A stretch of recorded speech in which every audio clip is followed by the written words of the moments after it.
All right, warning. Within this podcast, you will find themes of an adult nature, including but not limited to alcohol, tobacco, drugs, firearms, cursing, and other such adult themed references.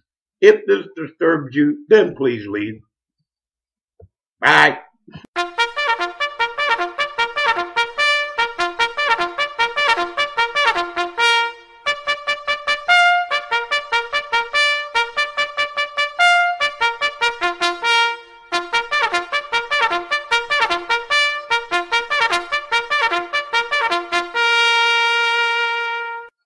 All right, welcome to another edition of Dual Thought. And if you can't tell by our opening sequence there, with us is Sarge. Sarge, Hola! Wake up! I am TR. I am JJ.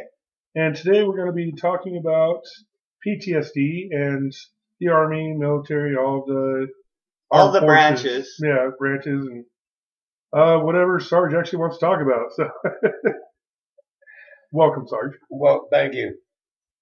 For those who do not know, PTSD stands for Post-Traumatic Stress Disorder, which is a neuropsychological dysfunction brought on by extreme stress. In my case, we're dealing with stress of combat in the military. However, it is not limited to military personnel. It can also affect civilians, women who have been raped, things of this nature. All can cause post-traumatic stress disorder. And I'd like to also point out that post-traumatic stress disorder was previously called shell shock. Or battle fatigue. And before that was known as insanity. Well, we're all insane to some degree or another. I'd like to point that out too. Yeah, I mean, like, what is normal?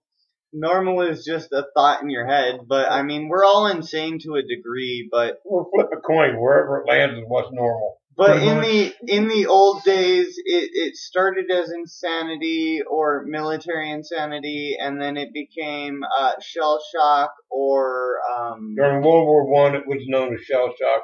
World War II, it was called battle fatigue, and the same in Korea. The acronym of post-traumatic stress disorder, as identified in the DSM manual, came out during the latter stages of the Vietnam conflict, and it's been known as PTSD ever since. And that's what we most commonly refer to it nowadays. Yeah, Well, most we definitely. kind of refer to everything in shorthand anymore. Well, yeah. It's insane these days, but Well, insanity is relative. it is. It very much is. But no, post-traumatic stress disorder, and a lot of people don't understand this, is probably one of the most debilitating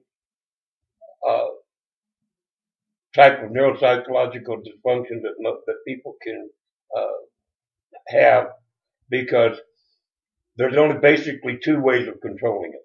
One is through therapy and neuropsychotropic drugs, and the other is basically what I call mind over matter. And that is where you develop the ability to control your nightmares and things of this nature yourself without the use of psychotropic drugs. In my case, I have post-traumatic stress disorder as a result of combat operations in Vietnam. However, I have never, ever taken any type of psychotropic drugs for PTSD simply because I don't like it. I've seen their effect on other people and friends of mine who served in Nam, and I learned to control mine. Basically, I started writing a book of free verse poetry titled Vietnam, A Remembrance of Hell. And I wrote this as a way of coping with my own demons of post-traumatic stress disorder. And actually, I was going to have you bring that with you today. I actually forgot about that one. I can't read them. The one poem that you actually showed me earlier, not the ones that you're talking about now, the one dealing with PTSD. The other poems you actually wrote earlier, I was actually going to have you bring those ones with you. Oh, you mean the love poems I wrote recently? Yeah, yeah. Oh, one titled "My Shattered Dreams of Love," which I won a prize at Front Range Community College during World Poetry Day. If anyone out there is listening who's on my Facebook page, there's 4 of them that I added to my timeline. There's a 5th one I just recently wrote, and 2 more that are in my notebook that I haven't put on my computer yet. Real quick, if I can interject, Sarge. Yep. Is Vietnam the only war you were in, or were you also in Korea? No, I was in Korea long after the Korean War. I was in Korea from 1971 to 1972. Well, early 73. I was stationed there in Vietnam in fact, I shipped out in 1965 from Fort Benning, Georgia with the 1st Cavalry Division Air Mobile, the 3rd Brigade, which the 3rd Brigade was composed of what we used to laughingly call Custer's Own, the 1st and 2nd Battalion, 7th U.S. Cavalry, which are the 2 units that were involved in the Battle of the Kaiser Valley. Now, I will talk about PTSD, but one thing I will not talk about is Vietnam. I'm sorry, because it brings back memories that I would rather keep suppressed. No, I understand that you won't talk about it, but will you compare it? Compare it to what? Like the Iraq War now? There's no comparison. They're the same. It's 2 wholly different conflicts. What's going on in Iraq and Afghanistan with the ISIS thing is a wholly different type of conflict. ISIS is a religious conflict. Okay. Whereas Vietnam was a political conflict between communism and, quote, democracy or freedom. So it's 2 different wars, 2 different ideologies, and what most people don't understand is the fact that it is 2 separate, distinct conflicts and ideologies involved in those conflicts. Wasn't most all the wars that we have been through, isn't most everything different from each other? I mean, everything's always over something completely different than the other. Every war is different. And this is what a lot of people, it really irritates me when I hear people trying to compare this war with that war, the war in Korea with World War II, World War II with World War I. There's no comparison. Every war is different. Every conflict is different. And regardless of where you're at, there's no 2 wars that are alike. The only thing that is identical is the involvement of American soldiers, sailors, Marines, and airmen. The weapons used in Korea were carryovers in a large part from World War II. At the beginning stages of World War II, the weapons were carryovers from World War I. The initial weapons, long shoulder-fired weapons being issued in World War II were the Springfield 1903, which was later replaced by the M1 Garand, which was carried over into Korea. The early stages of Vietnam was also the M1 Garand, which was later changed over to the M14 rifle and the M16. Today we have troops being issued what's known as the M4. It still fires the same cartridge as the M16, but it's a smaller, shorter, more compact version, ideal for urban warfare. Kind of like a SMG kind of thing. Yeah, something like an SMG. It's a shortened version of the M16. Right. And it fires, you can either fire burst, 3-round burst, you can fire with clearance, full automatic, or you can fire semi-automatic. This is the one thing about the M4. You had that three-way capability, which to a large degree is good because one of the biggest factors we found in Vietnam, and I hate talking about this, was that soldiers would quite frequently flip their M16s over on the full automatic and go through 300 rounds of basic load of ammunition that quick. Oh, yeah. And then be screaming for, I'm out of ammo. With the M4, you have to have clearance to go to full automatic. And by using the 3-round shot group, you don't burn through your basic load of ammunition. You conserve upon all your bullets and everything. Yeah, you're conserving your ammunition. The 40 millimeter grenade launcher that we use, we have 2 versions today. The M203, which goes underneath the M4. What do you mean goes underneath? It's just a tube that goes mounts underneath of the weapon itself. You shove it forward, put the grenade in it, pull it back, and you got a grip and trigger here, and you pull the trigger. The first grenade launcher that we had during Vietnam was what we called the boot tube.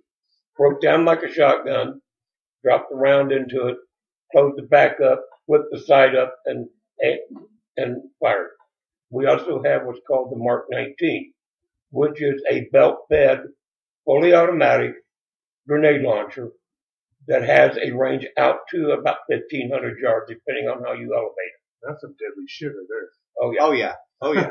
Oh yeah. You don't want to be on the receiving end of it. No, definitely not. I mean, you're getting hit with, 5 to 10 grenades in one sitting.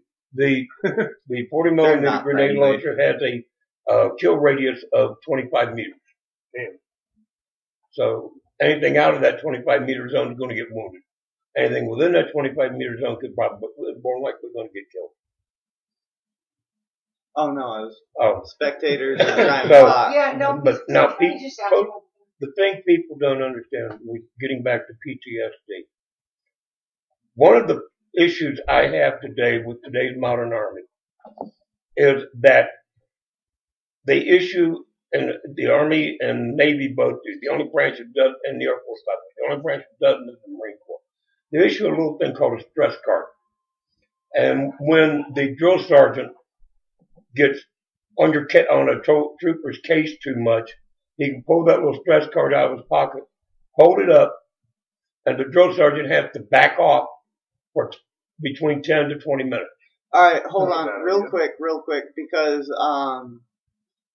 I'd like to say that I am previous military. I was not ever in as long as you were, and it was unfortunate circumstances. But I did go to boot camp. I did make it through boot camp, and I went to tech school. But that was as far as it carried. When I went to boot camp, I heard about this rumor about stress cards. We never had them. My son, when he went in 2004, was issued a stress card. I went in. As soon as he went in? I went in 2000 and 2011. And I was never issued a stress card. We didn't have that in any, but we heard rumors of underage coming in under us. Combat units, people that are going to be armor, artillery, infantry, combat engineers, they are issued at OSUT, One Station Unit Training, a stress card. I don't like it. I think it is stupid. I do too. It's ignorant, and I would love to get my hands around the throat of the full-bird colonel that was working in the Pentagon that came up with this half-baked idea. Because honestly and truthfully, if a soldier cannot handle the stress of training, he bloody well cannot handle the stress of combat. Absolutely. And this is why And it's a proven fact. We have more men and women coming back from Afghanistan and Iraq with post-traumatic stress disorder than we had coming back from Nam with it. And this is why. It's because of these stupid, ignorant stress cards. And I can agree with you on that because I never had one of those. And I mean, I did go in 2011 and I went into Air Force, which I'm not going to say anything against any other different branch because every other different branch has basic training their own. But according to some research that I have heard, Air Force has been the most psychological, and if you can't deal with the psychological stress of your training as a person, then how can you deal with the stress of combat as a person?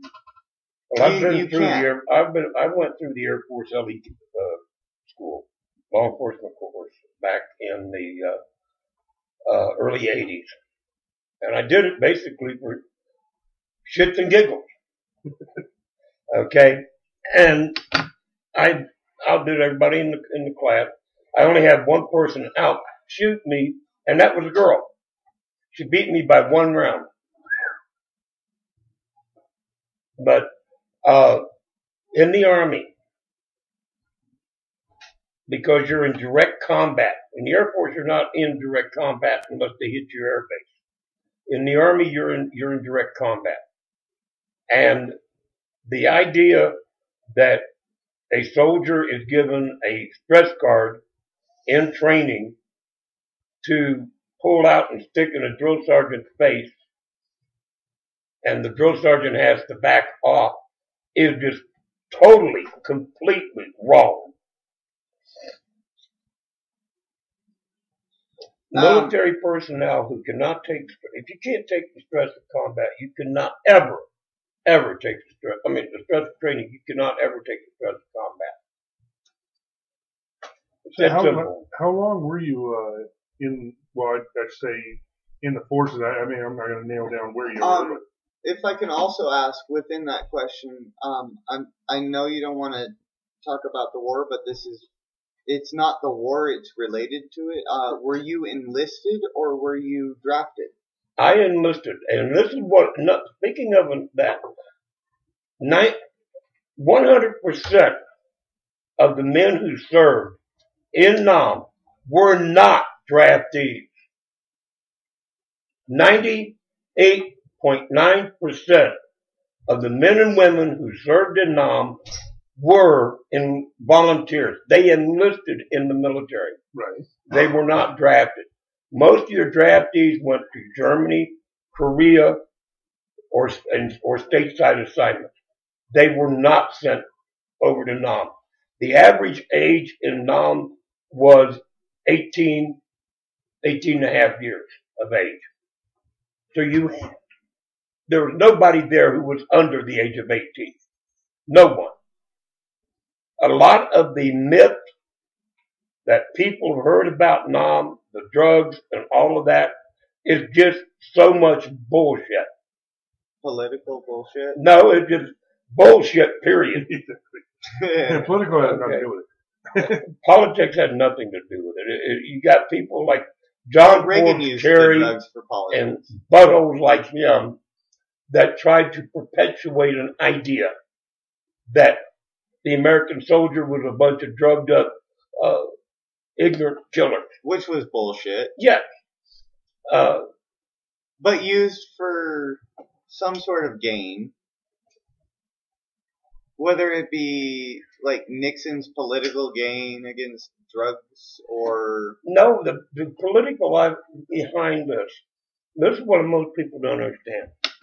Number one, in 1956, an organization was formed called Southeast Asia Treaty Organization, aka SEATO. The United States was a guarantor signature to that organization. South Vietnam was admitted as a member nation into CEDAW. Just like in NATO, where if a country that's a member nation is attacked by an outside country, or an insurgency is formulated that is supplied and supported by an outside country, and that member nation requests our assistance, we are obligated under the terms of that treaty to provide that assistance. South Vietnam requested our assistance. We initially began with advisors, U.S. MACV, Military Assistance Advisory Group, Vietnam. Isn't that how we've always done it? No, because in Korea we didn't do that. We basically went in full bore. Of course, we didn't have full strength units in Korea at the time that could be sent in there because of the cuts after World War II, the military cutbacks. Okay. And this is another problem. You know, I'm not saying keep the military at 4, 5, or 6 million troops. But when you start doing force reductions without looking down the road at what kinds of conflicts you may have to commit them to, yeah, you kind of shoot yourself in the ass in that one. Yeah, you're basically, and that's what's going on right now in Washington, is they're cutting back on our military personnel. They're reducing the force structure, and they're reducing the funds available for divisional and non-divisional training. I'm not talking about basic and AIT. I'm talking about field training exercises and things of that nature, where our troops can train in a realistic situation and get used to the sounds and stresses of battle. In the talk of cutting stuff, have they ever cut aid to military, like military hospital or medics? Most of our hospitals, give you an example, up at Warren Air Force Base. The old hospital up there has been shut down, tore down, and replaced with a clinic. Buckley Air Force Base in Aurora, the same thing. Peterson Air Force Base, same thing. The Air Force Academy does not have a full-blown hospital. It has a medical clinic. There is a full-blown hospital at Fort Carson, but it's understaffed. You have the VA hospital being built in Aurora that is so far over budget that somebody within the VA, honestly and truthfully, needs to be hung out to dry on that. So what you're saying is basically they really don't care about the medical quality of what our veterans or our military are going through right now. They never have. Politicians are only concerned about one thing, and that's basically getting reelected. Well, that and money in their pocket. Yeah, well, the money in their pocket comes from whoever supports their campaign. But 90% of our politicians, I've only ran, when I was stationed in D.C., I came across maybe 3 politicians that I would ever trust to watch my back. One of them, he's deceased now, was a senator by the name of Mendel L. Rivers. He was chairman of the Senate Armed Services Committee. I appeared in front of his committee in the 2 years I was stationed there at least 3 to 4 times. And basically always talking about military benefits, military pay, and not cutting it, gutting it. And this is what's happening right now, is they're gutting everything. They're talking about wanting to reduce retiree pay by 20%. You know, I get what's called combat-related special compensation in lieu of retirement, which is as a result of my being rated 100% permanently and totally disabled for post-traumatic stress disorder. But the thing is, what I get from CRSC is a little over $2,000 a month. Now, if you take 20% of that, that's a big cut. and you take 20% of any retiree's pay. And that is a big chunk of money. It doesn't sound fair at all. It's not. But Absolutely this is what's not. coming out of the, and I'm not going to mention names, but my nickname for him is Mickey Mouse Ears. My wife used to call him Purple Lips. And I think everybody out there can pretty well guess who we're referring to. Yeah. Probably. I'm assuming as much. Yeah. Yeah, we're not going to name names of it. Oh, no. Back to the previous question. Oh, wait. I still do want to know how long. What? I'm sorry, I keep interjecting. I know you're host and everything, and want to move along, but you were talking about PST and how it affects how you it affects different people different ways, and how the hospitals are being cut even more, and how budgets are cut even more. How do you feel that's affecting everything that's going on right now? I mean, we're trying to bulk up on military, but we're not. We're cutting. They're not really cutting days and how they can get help. Here's the thing, okay? If you as a soldier go to your commander or your platoon leader, platoon sergeant, and tell him that you're experiencing nightmares and things of this nature, right away, first thing they want to do is get rid of you. They want you out. Well, I mean, you're not really fit for duty if you're. This is the assumption. But if they would take you and put you in a counseling program where you learn to cope with those nightmares and those flashbacks, then you can be retained. And they're not losing that $180,000 they spent to send you through basic and AIT. And that's basically what it costs, because you count your pay, your food, your clothing, the training, and all of this. You're talking right around $180,000 per soldier. Absolutely. I mean, no, it's expensive to put a person through all that. Yeah, it's extremely so. You've got to count in every hour that cadet has, every hour that trainer has, every hour that cook has, every hour that tailor has, every hour that haircut guy has. You got to count everything to look at total cost just for one soldier. You have to look at the cost, one, to train that drill sergeant. To become a drill sergeant. You don't become a drill sergeant overnight. There is a drill sergeant school that you go to, Drill Sergeant's Academy. You go through that,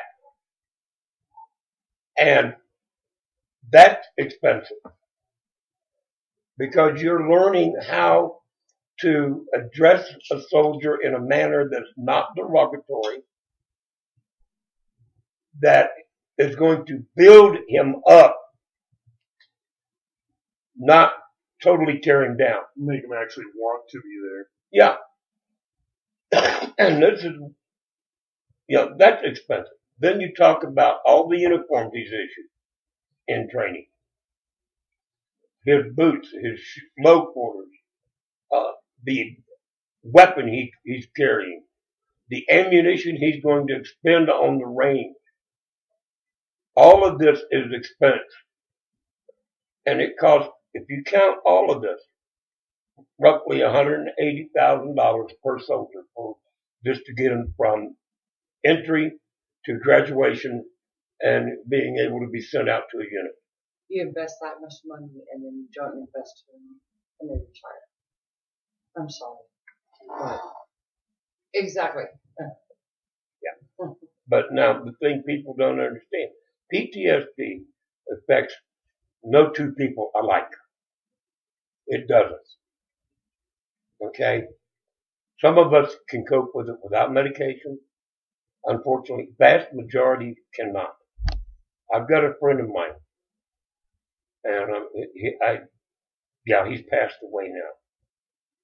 But when he Initially, when I first saw him after he'd been back from Nam for about 2 years, he was out of the Army. That man would sit and look at a clock and think he was watching cartoons on TV.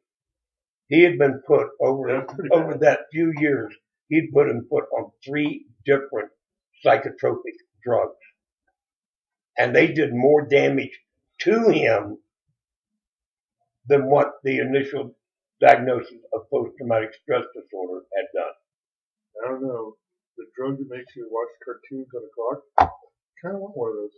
I'm sorry, but it kind of reminds me of Pulp Fiction at the same time.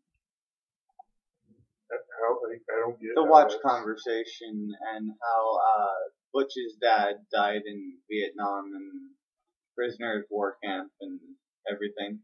I don't know why, but it's reminding me of that scene in Pulp Fiction. Well, this is the thing people don't understand. Like I said, post-traumatic stress disorder affects different people different ways. There's no 2 people that it's going to affect the same way. And we've had, 2.8, something like that, maybe over 3 million men and women who've gone through Iraq and Afghanistan in 10 years. And every one of those who has PTSD, it's going to affect differently. Some people can cope with it. Others,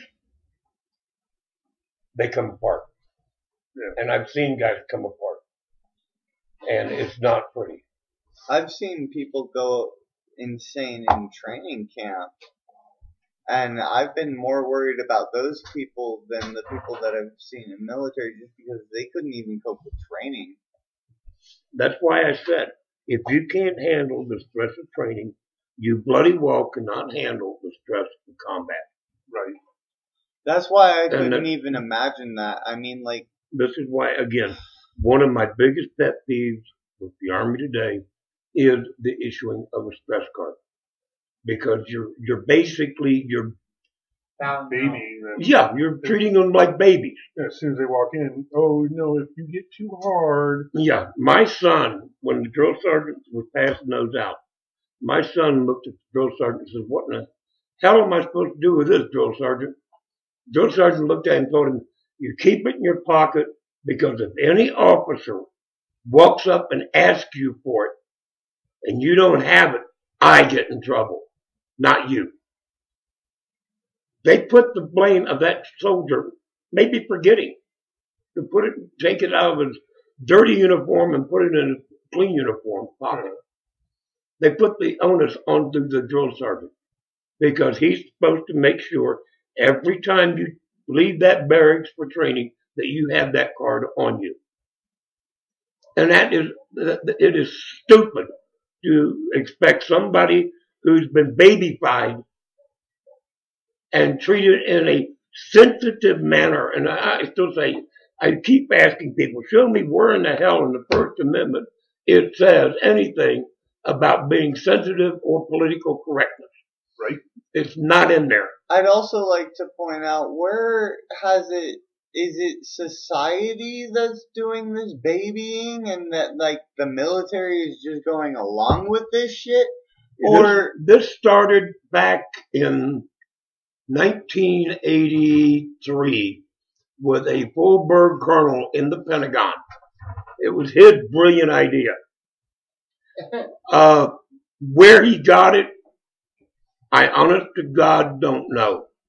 But some company was making these stress cards. They originally made them as a joke. You know, they are a joke, man. They are a joke. I mean, you pull that shit in the military, you don't think you're going to get put down?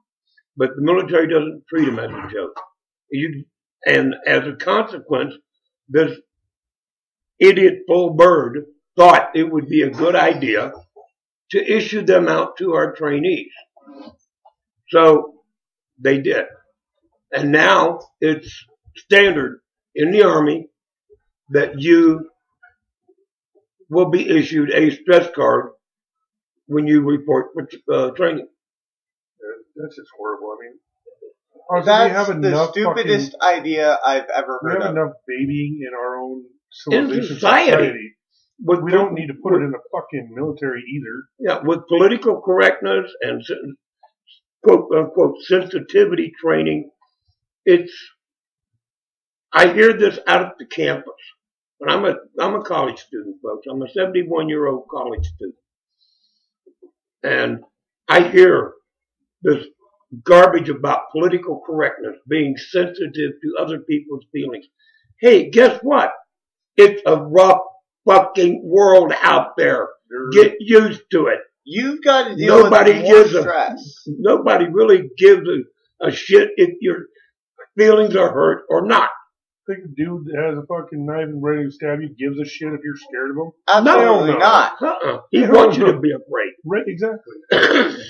No. I got on this subject. Do you think, because wasn't it around in the 80s when we started to basically allow women into combat? No, actually, we had in Nam, I think it was between 6 and 12 nurses or women killed in Nam.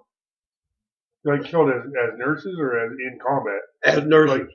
But their facilities were attacked. And they took up arms to defend their patients. I also thought it was. Hold on. I thought it was World War II that allowed women in. No, women were in the nursing corps, but they were not supposed to be in combat. When was it that they actually issued that women could carry guns and be in fatigue, be in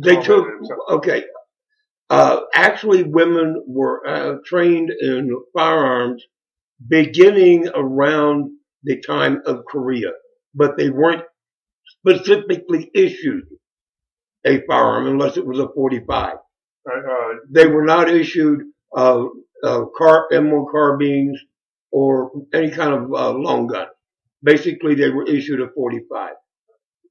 You had men within the medical unit who performed all of the guard duty, were issued shoulder-fired weapons and things of this nature. It wasn't until Nam where it became apparent that women needed to learn how to use and use accurately shoulder-fired weapons. Okay? Now, we had, like I said, I think it was either 6 or 12 women who took up arms, long guns, to defend their patients when they came under attack by Viet Cong sappers rather. So, we lost. Their names are on that wall in Washington, D.C. Yeah. On that nice big long granite slab. I was just wondering if the sensitivity and all that came from. No, the sensitivity is, how can I put this? A bunch of pussies that can. Well, no. I'm gonna be blunt. Okay. Please. It came from our lace panty wearing, lace hanky stomping, pussified fucking liberals. There you go. That's it. Damn. Sorry. If I offended anybody out there, hey, don't let the door hit you where the good Lord split you. Right. That's why we had our warning in the fucking beginning. Right. There will be profanity. There will be. We hurt feelings here. Hurt feelings. We're okay about it. But I got this. This is the one thing that really aggravates me. All this sensitivity bullshit came out of our liberal anti-war professors who were anti-war demonstrators during Vietnam. And now they are teaching, and if you'll notice I used the little... He has air quotes going. He's got air quotes. Our students, our young men, young women, to basically be pussies. Yeah, pretty much. Yeah. Wimps. Assholes and pussies. Don't let anybody yell at you and tell you what to do, okay? Yeah, well, some bullshit right there. When I went in, it was given to the officers of the Air Force. It wasn't given to the enlisted because the enlisted had to go into war. But it was given to the officers because the officers were more likely to hang back. What they're called Airedales. Yes! Jet jockeys. Yes! Jet jockeys. It's like, what was his name?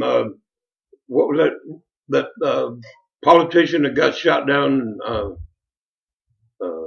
Texas or Arizona? Gabby Gifford. Her husband.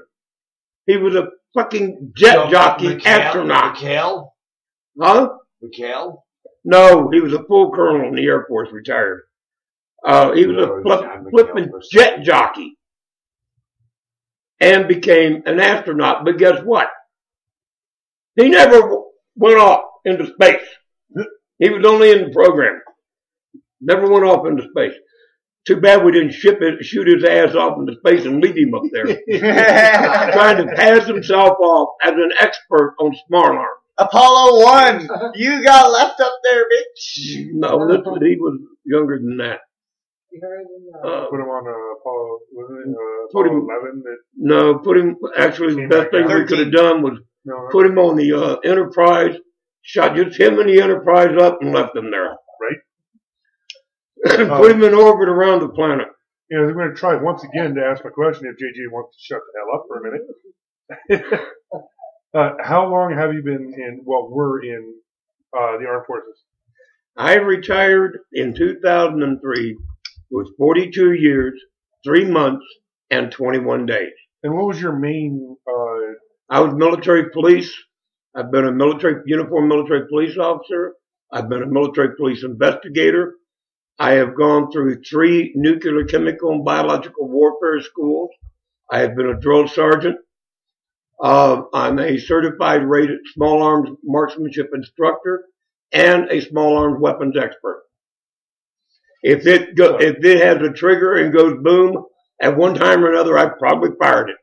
Quite a big title there. Or tore it apart and put it back together. Speaking of which, you have one on you. Yes, I do. Yes, you want to tell our audience at all times.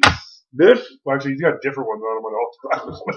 So he's got one. This one here is the Taurus Raging Bull. And you can't see beautiful it, but it is beautiful. It weighs 7.5 pounds.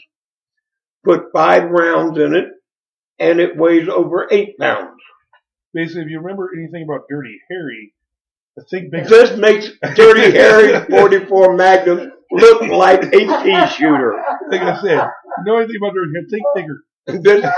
This is one step below a 500 Magnum manufactured by Smith. This is manufactured by Taurus. It's called the Raging Bull.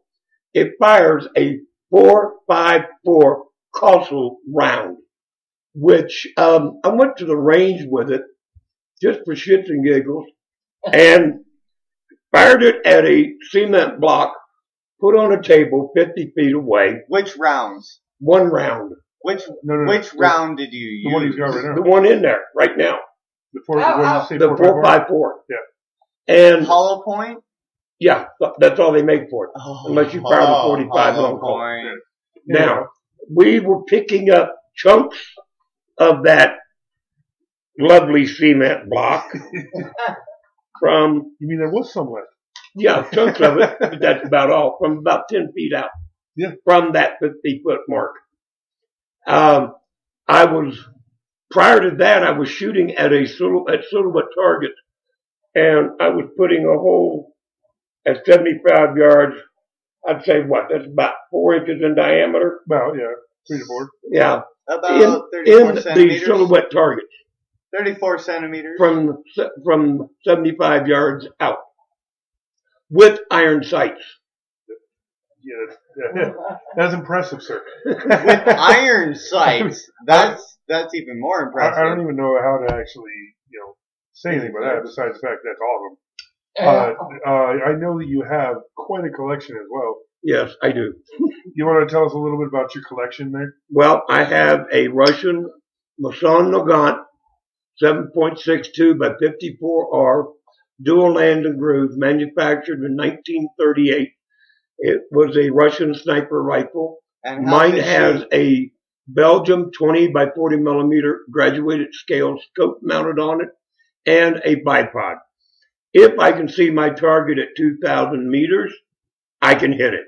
God damn, 2,000 Nice. meters? Yes. Nice. That is, yeah. It has a kill range of 1.25 miles. I also have a Mossberg Model 500 12 gauge shotgun. Now in that one I keep what's referred to as the 12 gauge PDX-1 Home Defender round.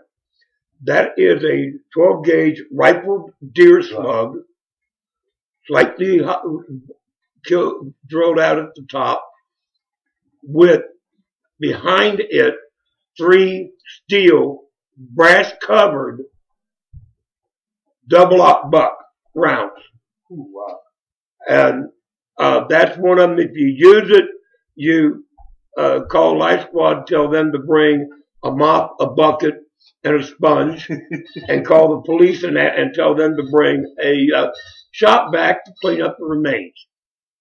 I have a 45 ACP PT Model 1911 by Taurus that holds 8 rounds. I have 2 8-round clips and 2 10-round clips for it. And loaded in there, I have the 45 caliber Hydroshock. Now, the Hydroshock round is a really interesting round because it's not designed to make a through and through hole in tissue. It's designed to go in, come apart, and just shred. Just scatter around. Yeah, the tissue, any other tissue it comes in contact with, which means basically you can hit somebody in the shoulder and a piece of shrapnel can penetrate the heart and kill them. Real quick, is there a major difference or a minor difference between ballistic gel and human contact? Very little. The way ballistic gel is used is basically to stop the round so that they can pull that out of the gel and do a ballistics test on it. Yeah, And read it, look at it in a microscope in comparison to another round that they have found at a crime scene. Isn't that completely denser than human Yeah, body? it's a lot denser than Yeah. human tissue.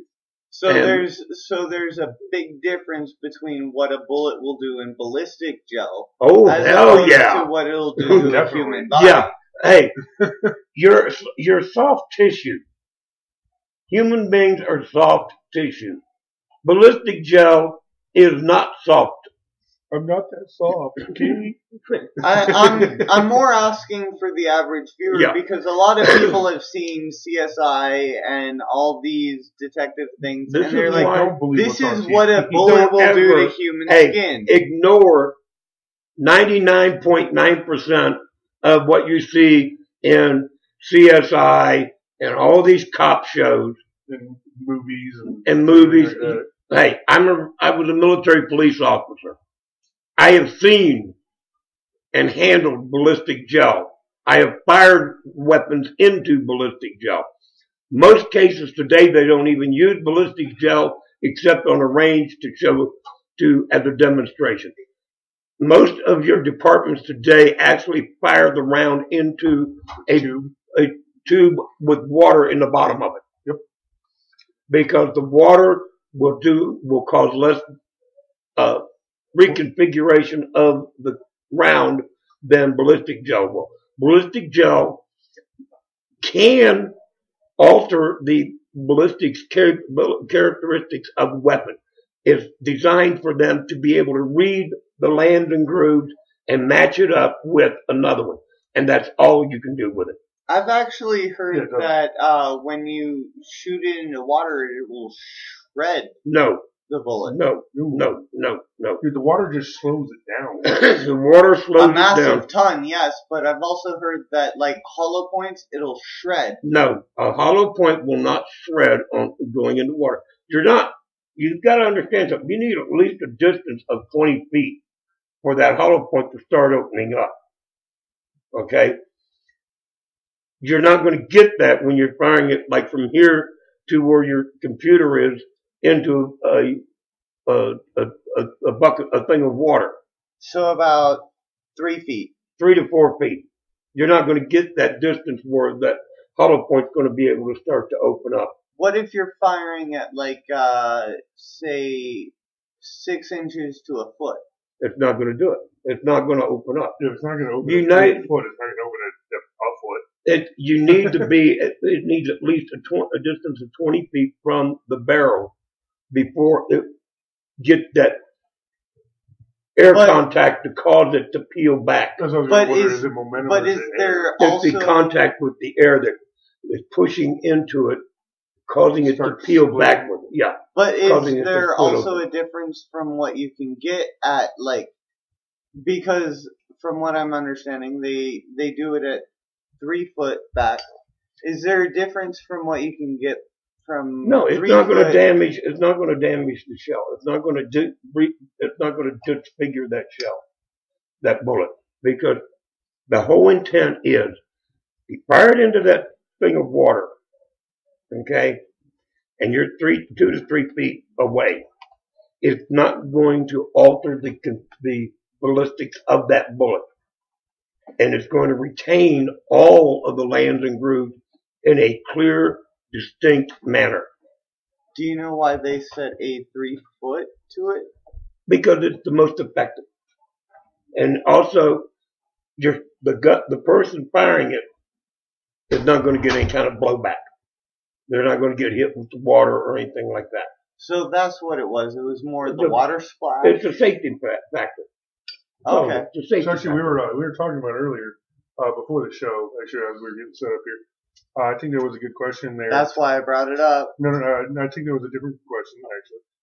Good question there about the hollow points. Yeah. I believe it was said, why would you have them if they're not used as copulars? Because they are armor piercing. No, the hollow points are not armor Or, I'm piercing. sorry, I had actually backwards.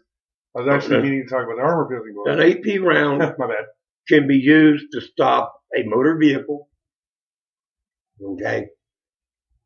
You put it shoot it into the engine, and it'll lock it up. I don't care how big the engine is, it will lock it up. You can fire an armor-piercing round into the block of a Mack truck, 18-wheeler, and it will literally lock the engine up. It'll shut it down. It's not going Doesn't anywhere. it just blow apart the motor mount? No. Not the motor mount, but The block, no, it actually causes the block to seize up. all right. Okay, because it goes through the first head part of the block into the center, causing your cylinders and your pistons to all lock up All right. because you're going through them. You're blowing a hole right through them.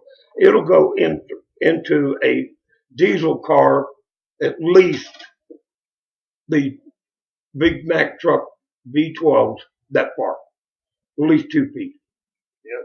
That's actually very impressive. And it will cause the engine to seize up because you're just blowing a hole through the cylinder heads, the wall of the block, and Is that the pistons and everything. It's that- basically destroying the engine. Is it a myth or is it a fact that you can blow up a car by shooting? oh the captain? Come on, dude. No, No, you can't. I mean, like No. even fire drill rounds or anything. No. Tracer rounds, you would have to actually hit a gas tank that's not full, partially, that's got basically an air pocket in it. The only Because that tracer round has to go into the fumes. That's what causes the explosion. the only So way you basically, light gasoline on fire is with the fumes, not the liquid. So basically, everything that you see on TV and in movies is fake. It's Didn't we just say bullshit. that? Didn't we just say don't believe a damn thing on TV and movies? It's bullshit. Yeah, it is. It's made Now, up for. if you entertainment want to value. see something that's basically real, watch Mythbusters. Because what they do and what they show, Yeah, that's real. they prove it. That's why I It's was either asking proven you. or disproven. Well, That's why I the was point asking of, you some of busting my myths. questions. Yeah. Mythbusters, you have to have that fumes in there for that tracer round to ignite. That's what causes the explosion, is the fumes being ignited by a tracer round. Not the gas. A standard round, like from this It just weapon, goes right through it. will go straight on through. It's not going to create an explosion. From the weapon he has on him. Yeah. Now, there is a way I can create an explosion with this weapon, but I will not tell that. He will not divulge that online to the mass media of the internet. Right. I think we'd be in a lot of trouble. Yeah, we would. I would be in serious trouble. FBI's at our door. Excuse me, dual thought. Come here. Right? I mean, like, we don't need to deal with the FBI or CIA or anything. Yeah, It wouldn't be CIA. CIA cannot operate within the continental United States or in any federal territory. Really? Well, That's right. They cannot operate investigatively within any the Central Intelligence Agency cannot operate within the United States. That- They are a foreign operation. So they They operate in foreign countries. completely foreign operation. Yeah. well, that- Now, National Security Agency, that's a different story. So I all understand. CSI guys are spies. Well, CIA, dude. Not CIA. Central Intelligence Agency, a.k.a. the farm, Yeah. or the agency. Either one. It's all about going to foreign Yeah. crap. You're not gonna get in trouble for divulging this, are you? No. No, Okay. he's not told us any secrets that's not already out there. Yeah. Do you We know may not know secrets this about shit. NORAD? Huh? Do you know secrets about NORAD? I refuse to answer that question on the grounds it might get my ass in serious doo-doo. So yeah. Yes, I want to talk to you about No, that. No, I will not. Not only is he not going to put it on air, he's not going to tell you either. I know. Nor can I tell him anything that I know. I still have a valid top secret clearance with a G-class rating. Wow. I have no intent of being on the inside looking out. Yeah, we're still planning on partying in the White House. Right? I only got an A that's clearance. So After I get elected. I only had an A clearance, so I'm you got top secret thing. We're screwed. going to go rig that shit. Only after I get elected. I do believe we are running out of time, so I will wrap this up a little bit here. I did want to ask one question here. I don't think we've actually asked this one. The war that is going on, I know he wanted comparison. The war that is going on, the whole Iraq thing and everything like this, the ISIS and all this. What is your viewpoint? Should we have pulled out a long time ago? No. Are we still needed there, or what's your view? Actually, my view is that we should have about 3 division stations in Iraq right now. 3 full combat divisions. So we should send more. Yes. Right now, all we have over there basically is special forces. We don't have any combat units other Special forces aren't enough. They're special. I'm not than. asking. Do you know what how many people are in an A team? Yes, I do, but I'm not Yeah, asking that's for right. myself. I'm There's not 12 asking and for an A team. myself. We don't have There a was full 6. group in Iraq. We have about 6 or 7 teams. I remember that show. There was only 6. They drove around in a van. No, I'm there's not actually asking 12. for myself. I'm asking for the general public. Oh, I just got Because a lot of people think that we only have medical and like 3 special combat Our teams special there. forces are over there. They are training the Iraqi and Afghanistan military. They're not there in a combat mode. Can they use their weapons if they're shot at? Yep. Well, yeah. But that's that stupid, what they call it, law they passed that said you can't shoot unless you're shot at. Oh, right. Which is a started in Nam. Shit, yeah, I'm trying to remember it myself. I'm trying to forget because I don't want to remember. All right, let's move past. Well, JJ, what time are we looking at here? We got time for one more question, so I want to ask one question. As long as it does not involve national security, I will answer it. No, he will not tell you any more secrets. Maybe, possibly, but do you agree with the National Privacy Act, the one that Obama put, or not Obama, but Bush put into Bush act? didn't put it in place. The Privacy Act was put in place under, started being formulated under Ronald Reagan, was signed by George H.W. Bush, and yes, you have a right to privacy. Patriot Act, sorry. The Patriot Act sucks. Yeah, It's that's a completely big donkey different than the dick. Privacy Act. I know, I realized. the Patriot that's why Act- I had to. The Patriot Act sucks donkey dick. So the Patriot Act, I which agree, actually. mostly involves espionage on our Of own our people. own people, yes. And quite honestly, they come knocking on my door and they want to come in and we'll look at it so you can talk to me from outside. Exactly. Actually, he's got all the rounds. Colorado to back has him the up. best law of them all. Make my day lack. Make my day laws if they force their way in my house. Yeah, actually, yeah. You can't Without be like, telling- yeah, come on in, and then shoot him. Wait, I've also Well, been I can't been do that. trained that if you do it, My just chief drag knows them me too halfway well. in. Yeah, my chief knows me too well. Just drag them halfway in and you're good. That's called murder, buddy. Yeah. No, if they're halfway in, you can say they were threatening you Well, hey, and they tried if to they force come up entry. to my front door, I've got neighbors all across the street. You think for 1 minute they're not going to be out in front of my house when they see that vehicle pull up with all their funny lights going Right? blink, blink, blink, blink? Oh hell yeah, They're all going to be looking, what's going on over there? yeah. What are you doing over at Sarge's house? What do you do now? Uh-oh. And they're all also looking at you going like, wow, he has an arsenal. All right. Actually, I was just handed. Was it him or was it somebody else? I was just handed a new question here. A stand your ground law. Is that? Stand your ground law. We do not have a full stand your ground law here in Colorado. That only applies if they come into your home. So it's kind of In the your same yard, thing. in your yard, you cannot shoot them. Whereas in Florida and Texas, if they're on your property and you tell them to leave and they don't leave instantly, then you can shoot them. But in Colorado, they have to be inside your house So what's the without difference? your invitation. So it's What's pretty the much the same difference? thing as a make money law. Basically, yeah. So is there a difference? Stand your ground. Let me explain real quick what stand your ground is. If you are confronted out on a public street, understand your ground. You don't have to run. Right. You can stand your ground. You can stay put and defend yourself. Okay? If they are threatening you. Yeah. All right? They have to be physically threatening you with physical harm. All right? That's stand your ground law.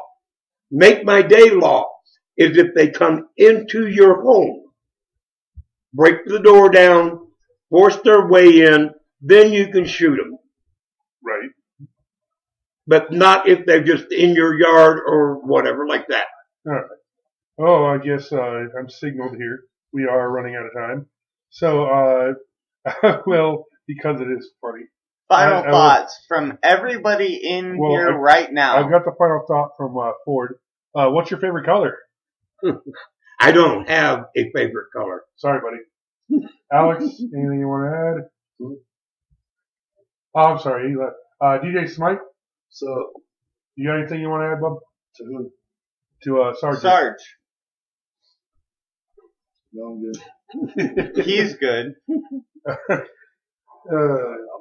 Do you want to any final thoughts? I mean, about military or PTSD or Wear a condom.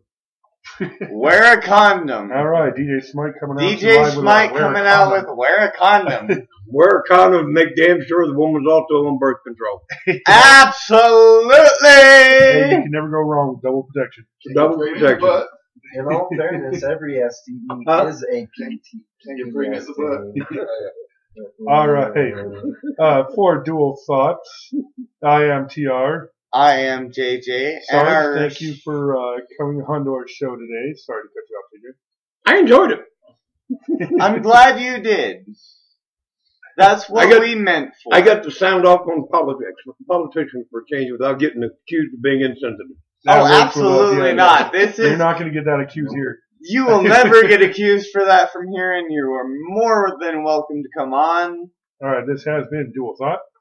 I am JJ. I am TR. We are Our dueling out. special guest has been Sarge, and we are Dueling out. Thoughts come to your mind.